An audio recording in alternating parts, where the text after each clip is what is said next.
शुरू करते हैं रिमोट कंट्रोल के सबसे पहले टॉप वाले की से। नेक्स्ट की बात करते हैं वो है कन्वर्टी 7। टॉप में एक और की दी हुई है दोस्तों, स्मार्ट की। दोस्तों आप देख रहे हैं पैनासोनिक एयर कंडीशनर का ये रिमोट कंट्रोल, और आज के इस वीडियो में हम स्टेप बाय स्टेप आपको इस रिमोट कंट्रोल के फंक्शन को कैसे यूज करना है इसके बारे में इंफॉर्मेशन देंगे। तो ये वीडियो दोस्तों आपके लिए काफी यूजफुल होने वाला है, तो इस वीडियो को आप एंड तक बिना स्किप करके जरूर देखेगा।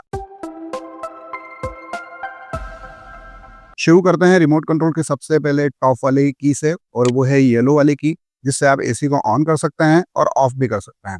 जैसे आप इसे प्रेस करेंगे तो फिलहाल अभी हमने एसी को ऑन किया है। उसके पास में दो दो और की दी हुई है, पावरफुल और स्मार्ट। पावरफुल की बात करें तो इस बटन को जैसे आप प्रेस करेंगे तो एसी की जो फैन की स्पीड है वो इंक्रीज हो जाएगी। आपको एसी से ज्यादा कैपेसिटी में कूलिंग मिलना स्टार्ट हो जाएगी। अगर आप इस बटन को टोटल जो है वो 5 सेकंड के लिए प्रेस करके रखते हैं तो यहाँ पर इको मोड जो है वो एसी का सेट हो जाता है, और एयर कंडीशनर का जो टेम्परेचर है वो 26 डिग्री यहाँ पर टेम्परेचर सेट हो जाएगा। मान के चलें कि अगर आपको कूलिंग की काफी कम रिक्वायरमेंट है, आप नाइट टाइम में एसी यूज कर रहे हैं या फिर विंटर सीजन या मानसून सीजन में एसी को यूज कर रहे हैं, तो पावरफुल बटन से ही आप एसी से इको मोड में भी कूलिंग ले सकते हैं, जिसमें एसी का जो कंप्रेसर है वो काफी कम कैपेसिटी में काम करेगा। नेक्स्ट की है दोस्तों मोड की। मोड की को जैसे हम प्रेस करते हैं तो यहाँ पर आपको जो ये डिस्प्ले पर दिख रहे हैं ऑटो, कूल, ड्राई और फैन मोड, यहाँ पर आप अलग अलग जो मोड है उस पे एसी को सेट कर सकते हैं। फैन मोड पर केवल एसी जो है वो फैन ही रन करेगा, यानी कि कूलिंग आपको नहीं मिलेगी। नेक्स्ट मोड है ऑटो मोड, जिसमें एसी आपको कूलिंग प्रोवाइड करता है, और एसी में लगे हुए सेंसर ये सेंस करते हैं कि आपके रूम में आखिर आपको कितनी कूलिंग की रिक्वायरमेंट है, उस हिसाब से आपके रूम में एसी कूलिंग को मैनेज करता है। नेक्स्ट मोड है कूल मोड, जिसमें आप एसी का टेम्परेचर अपने हिसाब से यहाँ पर टेम्परेचर की प्लस माइनस की इससे सेट कर सकते हैं। नेक्स्ट मोड है ड्राई मोड, जो कि खासकर मानसून सीजन में आपके लिए काफी यूजफुल है। जब भी आप ड्राई मोड पर एसी को रन करेंगे तो दोस्तों एसी से आपको कूलिंग तो नहीं मिलेगी, लेकिन अगर आपके रूम में ह्यूमिडिटी लेवल काफी ज्यादा बढ़ा हुआ है तो उसको एसी जो है वो काफी हद तक कम करेगा। बात करें यहाँ पर स्विंग की, तो ये एसी दोस्तों आपको 4 वे ऑटो स्विंग के साथ मिलता है, जिसमें आप वर्टिकल स्विंग और हॉरिजॉन्टल स्विंग दोनों को ही अपने हिसाब से एडजस्ट कर सकते हैं। अभी हम बात करें अप एंड डाउन पहले फ्लैप कवर की, तो यहाँ से आप सेट कर सकते हैं। जैसे जैसे आप वन टाइम प्रेस करेंगे तो वैसे वैसे इसकी मूवमेंट सेट हो जाती है। अगर आप इसको ऑटो पर ही सेट करना है कि ये ऑटोमेटिकली जो है वो अप एंड डाउन कूलिंग करता रहे, तो आपको यहाँ पर एक बार और प्रेस करना पड़ेगा, यानी कि आप टोटल 4 बार प्रेस करेंगे तो ये फिर ऑटोमेटिकली मूवमेंट के हिसाब से आपको कूलिंग प्रोवाइड करना शुरू कर देगा। अभी आप डिस्प्ले पर देख रहे होंगे कि फ्लैप कवर की जो मूवमेंट है वो आपको ऑटोमेटिकली यहाँ पर देखना शुरू हो चुकी है। वहीं अगर हम अंदर वाली स्विंग की अगर बात करें तो यहाँ पर आप उसे भी सेट कर सकते हैं, और इसके लिए आपको यहाँ पर जो नीचे की दी हुई है उसको जस्ट प्रेस करना है, तो अंदर की जो स्विंग है वो भी आपको जो है वो लेफ्ट एंड राइट यहाँ पर कूलिंग देना शुरू कर देगी। अगर आप चाहते हैं कि वो बिल्कुल लगातार ऑटोमेटिकली मूवमेंट करते रहे तो आपको यहाँ पर इसको मल्टीपल टाइम प्रेस करना पड़ेगा। उसके बाद स्विंग जो है वो प्रॉपर तरीके से सेट हो जाएगी, और फिर वर्टिकल स्विंग और हॉरिजॉन्टल स्विंग दोनों ही आपको ऑटोमेटिकली काफी अच्छी कूलिंग प्रोवाइड करेगी।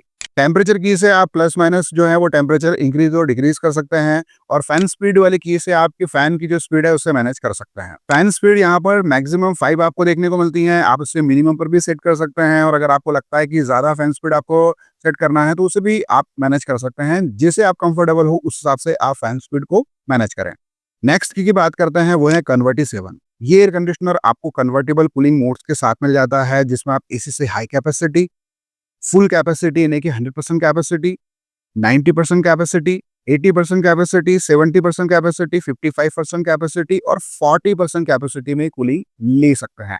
ये डिफरेंट डिफरेंट मोड्स हैं, आपको जैसी रिक्वायरमेंट हो उस हिसाब से आप एसी से कूलिंग ले सकते हैं।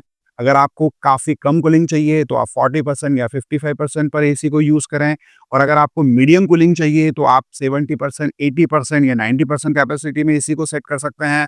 वहीं अगर आपको फुल कैपेसिटी पे ही चलाना है तो आप फुल कैपेसिटी पे चलाएं, और अगर आपको गर्मियों के दिनों में ज़्यादा कूलिंग की रिक्वायरमेंट है तो आप हाई कैपेसिटी में भी एसी से कूलिंग ले सकते हैं। लेकिन ध्यान रखिएगा कि दोस्तों हाई कैपेसिटी में चलने पर एसी जो है वो इलेक्ट्रिसिटी कंजप्शन बहुत ज़्यादा करता है, तो आपको जैसे कूलिंग की रिक्वायरमेंट हो उस हिसाब से आप कन्वर्टी 7 की फीचर को यूज़ कर सकते हैं। टॉप में एक और की दी हुई है दोस्तों, स्मार्ट की। स्मार्ट की का यूज़ ये है कि आप एयर कंडीशनर को अपने एप्लीकेशन के थ्रू कनेक्ट कर सकते हैं, क्योंकि ये एसी आपको वाईफाई इनेबल मिलता है। जिसमें आप एसी का कंट्रोल अपने स्मार्टफ़ोन पर ले सकते हैं।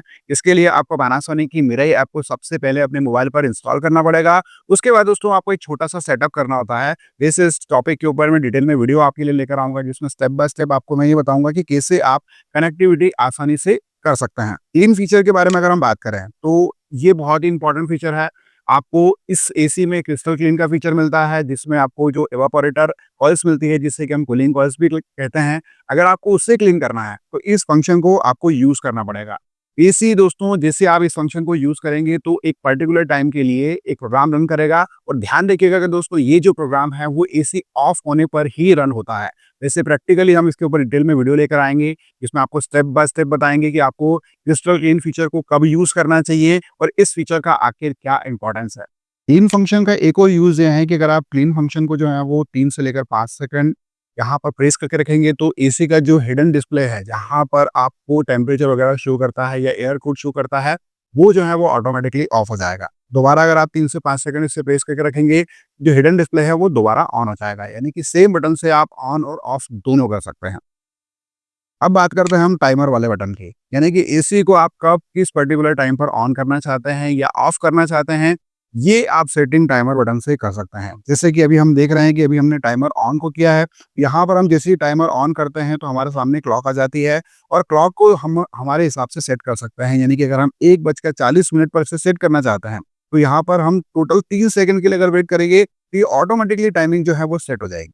सेम आपको जो है वो ऑफ टाइमिंग भी सेट करनी होती है। जैसे कि 1:40 पर हमने एसी को ऑन करा और मान के चलें कि अगर हम 2 बजे 20 मिनट बाद बंद करना चाहते हैं, तो 2 बजे का टाइम हमने सेट किया, 3 सेकंड हम रुके, ऑटोमेटिकली टाइमर ऑन और ऑफ दोनों ही टाइमिंग यहाँ पर सेट हो गई। अगर हम इसे यहाँ से जो है वो बंद करना चाहते हैं, मान के चलें कैंसल करना चाहते हैं, तो हम कैंसल कर सकते हैं।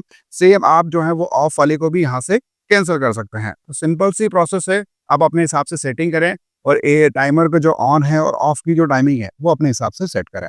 सबसे लास्ट की है स्लीप की। स्लीप की को हम जैसे प्रेस करेंगे, तो यहाँ पर एसएल का जो है वो सिंबल बना हुआ आ जाएगा और इस एसी में दोस्तों स्लीप प्रोफाइल ऑलरेडी सेटेड है, जिसमें एसी हर 3 घंटे बाद टेम्परेचर इंक्रीज करता है। मान के चलें कि आपने रात को 10 बजे टेम्परेचर 24 डिग्री सेट किया और आपने स्लीप प्रोफाइल को एक्टिव कर दिया, तो एसी नेक्स्ट 3 घंटे के बाद 1 डिग्री टेम्परेचर को ऑटोमेटिकली इंक्रीज करेगा, यानी कि 25 डिग्री टेम्परेचर सेट कर देगा। उसके बाद कुछ घंटों के बाद वो 1 डिग्री और यहाँ पर इंक्रीज करेगा। आखिर ऐसा प्रोग्राम ही क्यों सेट होता है स्लीप प्रोफाइल में? तो मैं आपको बता दूं कि जब हम सोते हैं, उस समय हमें कूलिंग की ज़्यादा रिक्वायरमेंट होती है, लेकिन जैसे-जैसे रात होती जाती है, वैसे-वैसे टेम्परेचर भी ड्रॉप हो जाता है। तो उस कंडीशन में हमको उतनी ज़्यादा कूलिंग की रिक्वायरमेंट नहीं होती है। इसीलिए दोस्तों स्लीप प्रोफाइल को ऐसे ही डिज़ाइन किया गया है, जिसमें रेगुलर इंटरवल्स में, यानी कि कुछ घंटों के बाद ऑटोमेटिकली टेम्परेचर इंक्रीज होता है। और इसका फ़ायदा ये है कि दोस्तों सीधी-सी बात है कि टेम्परेचर ज़्यादा आपको जो है वो एसी का सेट किया हुआ मिलेगा, यानी कि 25 डिग्री या 26 डिग्री। तो उस कंडीशन में दोस्तों एसी से आपको यूनिफॉर्म कूलिंग तो मिलेगी ही मिलेगी, साथ ही आप अच्छी खासी पावर सेविंग भी कर पाएँगे। तो दोस्तों इसलिए स्लीप प्रोफाइल काफ़ी इंपॉर्टेंट और यूज़फुल बन जाती है। तो ये रही कंप्लीट इन्फॉर्मेशन पैनासोनिक के रिमोट कंट्रोल के फंक्शन के बारे में। उम्मीद करता हूँ आपको हमारा ये वीडियो ज़रूर पसंद आया होगा। वीडियो अगर आपको यूज़फुल लगा हो, तो इस वीडियो को आप ज़्यादा से ज़्यादा अपने फैमिली, फ्रेंड्स मेंबर के साथ ज़रूर शेयर कीजिएगा और अगर आपके कोई सवाल है, तो प्लीज़ कमेंट ज़रूर करें। दोस्तों आज के वीडियो में इतना ही। मिलता है बहुत जल्द एक न्यू वीडियो में। तब तक के लिए जय हिंद, वंदे मातरम।